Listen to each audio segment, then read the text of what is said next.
guys, my name is Bethany and this is a Faye in the Life. Today I'm going to be showing you how I make my gluten-free, low-sugar apple pie.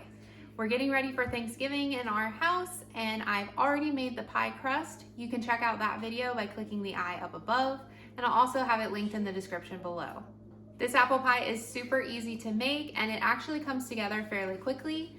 I love to make my pie crust ahead of time so that it's ready to go, and then you can just make your filling and bake everything together at once.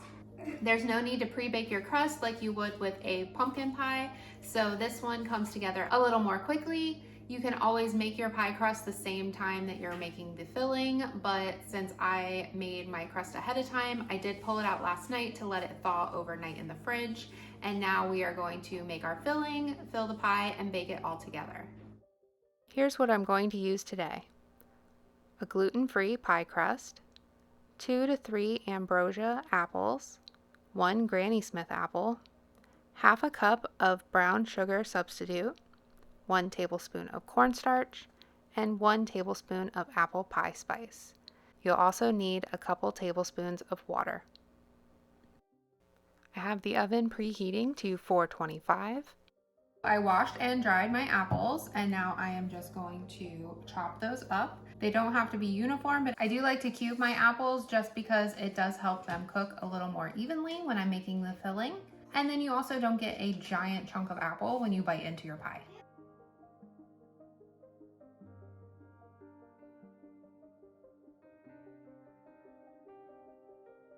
I like to use a 3-to-1 ratio of a sweet apple like Honeycrisp or Ambrosia to a tart apple like a Granny Smith. So I'll use 3 Honeycrisp or Ambrosia apples and 1 Granny Smith apple.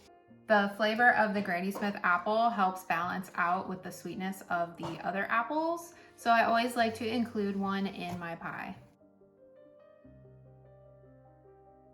So now we have our apples all cut up. We're gonna go ahead and cook them. So now we are going to cook our apples.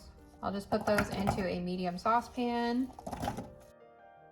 You will wanna add in about a 1/4 cup of water, and then go ahead and add in your brown sugar and your pie spice.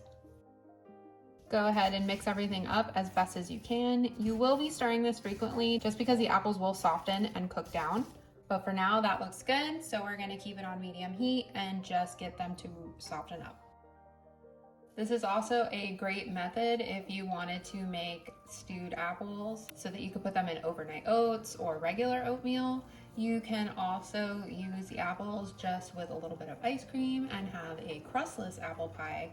Really, you can use this for so many different things other than just apple pie. One thing about making apple pie yourself is it is going to make your house smell so good. All right, our apples are almost done. They are pretty soft to the touch.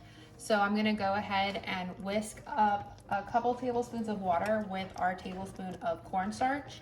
You could also use xanthan gum, but what that will do is help to thicken up the sauce that the apples are in when it's baking in the oven. You're gonna wanna whisk it in with the water before you put it into the apple mixture, just because otherwise it will clump up. So now that we have this mixed up, we're going to put it into our apple mixture. So I just added in our cornstarch mixture. I'll mix that up well, and then this is ready to go into our pie crust. Like I said, I did pull this pie crust out of the freezer last night. I set it in the fridge overnight to thaw, and now it is ready to fill. For apple pie, you don't pre-bake the crust, so I'm just going to poke a few holes in the bottom. That helps allow any air to escape while it is cooking.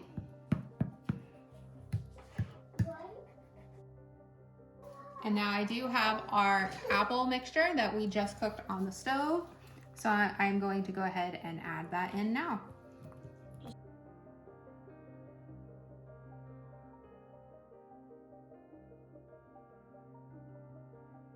All right, that looks great. I'm just going to make a basic crumble to go on top of the apple pie. I'll just sprinkle that over the top of the pie once the filling is done. You can also make a lattice work topping for the pie. All you would have to do is just make the pie crust recipe and then cut it into strips and layer it on top of the pie. I'm gonna mix in a cup of gluten-free flour with half a cup of brown sugar substitute. I'm gonna add water in a little bit at a time until I get it to a crumble consistency. The crumble is not overly sweet, but it does just give that extra texture on top, and it does crisp up really nicely when you bake it. So this is the consistency you're kind of looking for. You will probably have more than you needed, so just top it with as much as you'd like. So that looks pretty good, and I did use about half of the crumble. So you could easily just use half a cup of flour with a quarter cup of brown sugar substitute. So now that I have the crumble on top, I'm going to cover the whole thing with tin foil. That way while it's cooking, it doesn't burn. I have my oven preheated to 425. We're gonna put the pie in covered with the tin foil for 20 minutes on the low rack of the oven so that the bottom will cook first and give it a solid base to hold in the fruit filling. Then after 20 minutes, we'll move it to the middle rack and uncover it from the tin foil, and we'll turn the heat down to 350 and bake it for another 20 to 30 minutes until that crumble is nice and golden brown on top.